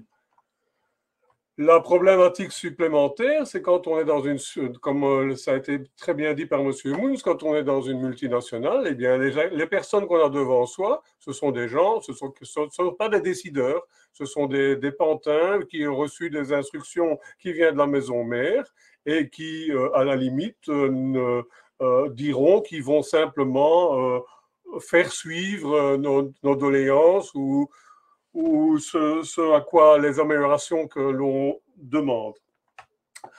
Par rapport au bicamérisme, je voudrais parler un peu de l'actionnariat. C'est un avis personnel, mais en fait, voilà, pour moi, l'actionnariat, de toute façon, il reste utile pour l'essor d'une entreprise, puisque, bon, une entreprise qui peut se développer grâce aux capitaux qui sont investis, ça peut générer de l'emploi. Et ça peut effectivement donc augmenter les bénéfices, mais également les dividendes.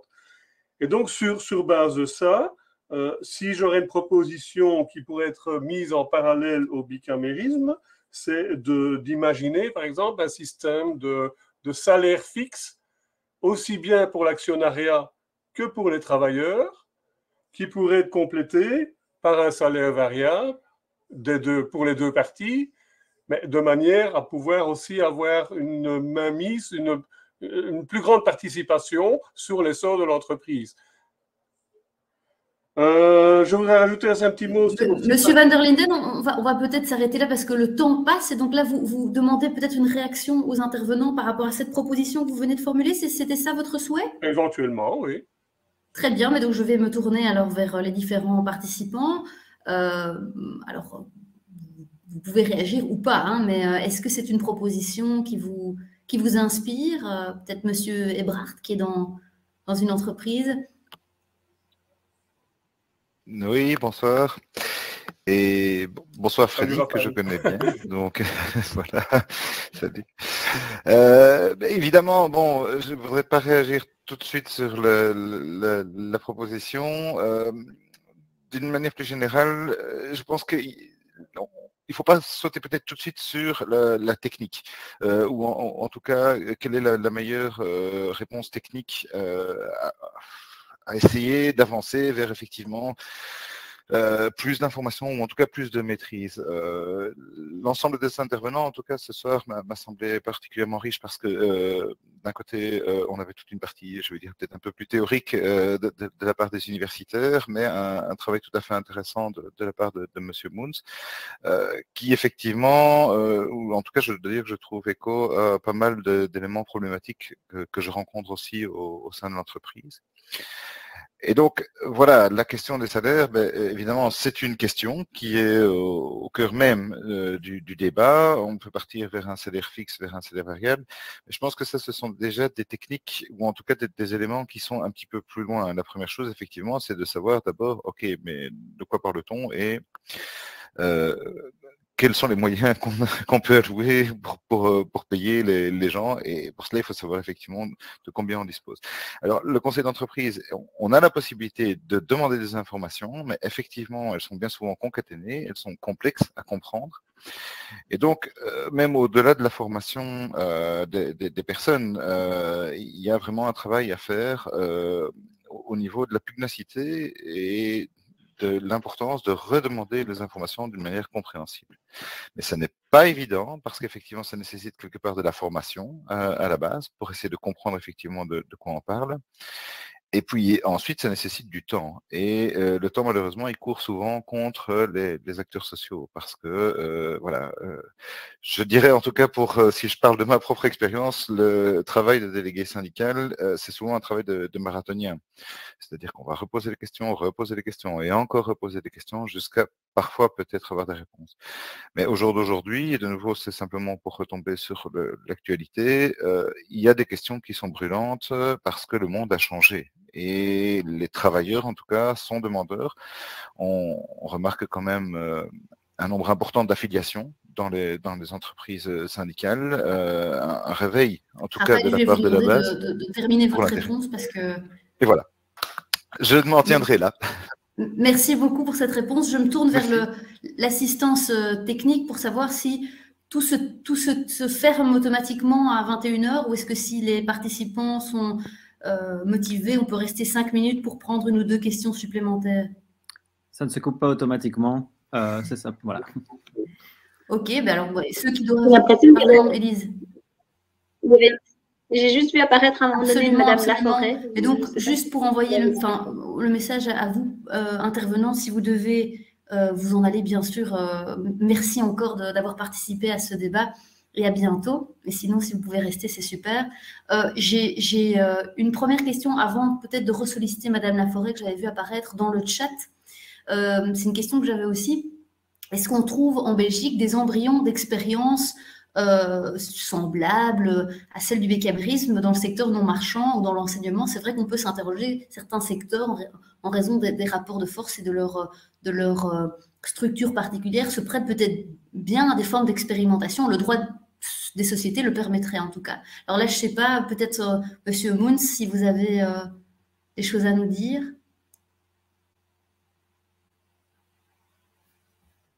C'est quelque chose qui existe dans le... Voilà, on m'entend.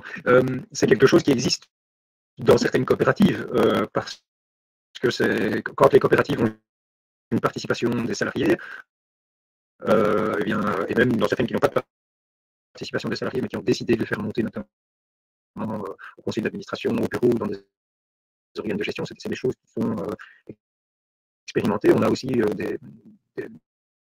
dans le secteur des ASBL, un peu dans tout le marchand, mais notamment dans la culture, etc., pas mal d'entreprises qui fonctionnent selon ce principe. Si ce n'est qu'à ma connaissance, vraiment avec ce fonctionnement de bicamérisme ou bicaméralisme, je n'en connais pas. C'est-à-dire d'avoir ce système avec une sorte de parlement, de sénat et de gouvernement, enfin un truc comme ça, vraiment institué comme ça, je n'en connais pas. Mais ça vaudrait la peine d'enquêter ou peut-être de le mettre en place. Si la personne qui a posé une question souhaite le développer. Je pense que c'est effectivement intéressant. Il faudrait creuser un petit peu dans les statuts de tas de sociétés et d'associations, parce que bon, le droit des sociétés permet énormément de choses, mais c'est à la libre volonté des personnes qui s'impliquent. Et donc, ce sera intéressant de creuser un peu et d'envisager peut-être des systèmes d'incitation à l'adoption de certaines formes statutaires. Est-ce que d'autres intervenants veulent réagir par rapport à ça? Moi, je n'ai pas non plus connaissance d'expérience. Non, moi, je trouve que ce qui ressortait quand même fort de ce panel, c'est que finalement, il y a beaucoup de possibilités offertes par la loi en termes d'information qui ne sont pas encore totalement exploitées, d'une part par manque de formation de la part des personnels, d'autre parce qu'il y a aussi un manque de ressources pour que les syndicats puissent les accompagner, etc. Mais aussi parce que les employeurs ne font pas le taf et ne mettent pas à disposition toutes les informations. Donc là, j'ai l'impression qu'il y a quand même déjà tout un travail à faire pour essayer d'améliorer les informations obtenues de la part de la délégation du personnel pour qu'après le pouvoir de contrôle puisse effectivement être exercé en lançant des actions telles que la grève ou ce genre de choses. Et j'ai l'impression, mais c'est peut-être moi, mais que les syndicats ne seraient du coup pas prêts à demander à ce qu'il y ait un pouvoir de décision sur ces éléments-là, justement, parce qu'ils savent qu'ils n'ont pas nécessairement les ressources pour que les décisions auxquelles participeraient alors vraiment les travailleurs soient les bonnes. Et donc moi, ce que je vois juste comme risque dans la proposition d'Isabelle Ferreira, c'est que tout ce qu'on réussit à obtenir, tant qu'il n'y a pas vraiment de soutien plus fort des syndicats parce qu'il n'y a pas suffisamment de ressources, c'est qu'on a introduit simplement la possibilité d'opter pour ce type de forme de société dans le code des sociétés, mais que dans les faits, il y ait très peu d'entreprises qui prennent cette forme. Après, ce serait déjà en fait une réussite parce que ça permettrait en tout cas d'avoir des des expérimentations et des tests. Donc, c'est déjà une première piste, mais je crois alors qu'il faut aussi parallèlement travailler à des réformes structurelles. Et donc, c'est-à-dire, voilà, il y a cette possibilité. Donc, les entreprises désireuses vont pouvoir expérimenter et se lancer là-dedans, mais ce serait a priori des entreprises dans lesquelles l'employeur a déjà la volonté de démocratiser le fonctionnement de son entreprise. Mais parallèlement, je crois qu'il faut aussi travailler à des réformes structurelles. Il faut que les syndicats se battent pour que l'information et la consultation dans les conseils d'entreprise ait bien lieu. Et alors, peut-être essayer de demander plus des pouvoirs de veto et au niveau du CPPT. Parce que je crois vraiment qu'il y a un potentiel subversif dans le droit de la santé au travail, parce que quand on parle de santé au travail, ben, on va d'office parler de l'organisation du travail, des conditions de travail, du temps de travail, de tiens, est-ce qu'il ne faut pas avoir moins de chaînes de production parce que les gens vont être mieux et donc peut-être toucher finalement à des parcelles de l'autorité de l'employeur quand il définit le contenu du travail. Merci Élise pour ces mots de conclusion. Est-ce que... Je voudrais peut-être prendre avant deux enjeux par rapport au... Vous m'entendez un peu ou pas? Deux enjeux par rapport aux organisations syndicales. Je vous entends très très mal. Je ne sais pas si c'est le cas des autres aussi. Malheureusement, votre connexion, Monsieur Moon, c'est... Ouais, franchement, on entend vraiment mal. Vidéo, on m'entend mieux? Ça crachote quand même. Hein. Bon, donc, Oui. Oui, deux enjeux principaux pour moi par rapport aux organisations syndicales. Le premier, c'est il ne faut jamais oublier que dans la façon dont les organisations syndicales voient la chose aujourd'hui, c'est bien souvent, il faut avoir un patron avec lequel s'affronter. Et donc, si on change le rôle, on repositionne complètement l'organisation syndicale, c'est donc une révolution culturelle importante. Puisqu'on n'est plus dans une relation uniquement de rapport de force, on est aussi dans une relation où, quelque part, on va être associé à de la prise de décision. Et donc là, il y a vraiment un enjeu culturel qui est majeur et qui n'est pas du tout anodin. Deuxième chose, nous, on a interrogé beaucoup de permanents syndicaux qui pressentaient des restructurations, mais qui ne les avaient pas dénoncées, pour comprendre pourquoi ils ne les avaient pas annoncées quand ils en avaient eu conscience. Et en fait, moi, je retombe toujours sur cette phrase de la Bible, c'est malheur à celui par lequel le scandale arrive. Ça veut dire qu'en fait, on ne veut pas être celui qui porte la mauvaise nouvelle, parce que si on porte la mauvaise nouvelle, même si on n'en est pas responsable, on va en être tenu comme partiellement responsable. Et donc, bien souvent, la frilosité des représentants du personnel à dénoncer une situation, c'est qu'ils ne veulent pas être associés à la responsabilité de cette situation. Et ça, c'est un gros problème quand on parle d'impliquer les gens dans la gestion, c'est qu'ils ont très peur d'être associés aux problématiques, aux restructurations, etc., qui pourraient arriver. Et donc là-dessus, il y a quand même un énorme travail à faire et pour lequel je n'ai pas de secret. Mais qui fait partie de l'enjeu, je pense, de responsabilisation et de repenser les relations au sein des organes de gestion de l'entreprise. C'est évidemment des questions qui devront être posées si on pense à mettre en œuvre très concrètement ce modèle en Belgique.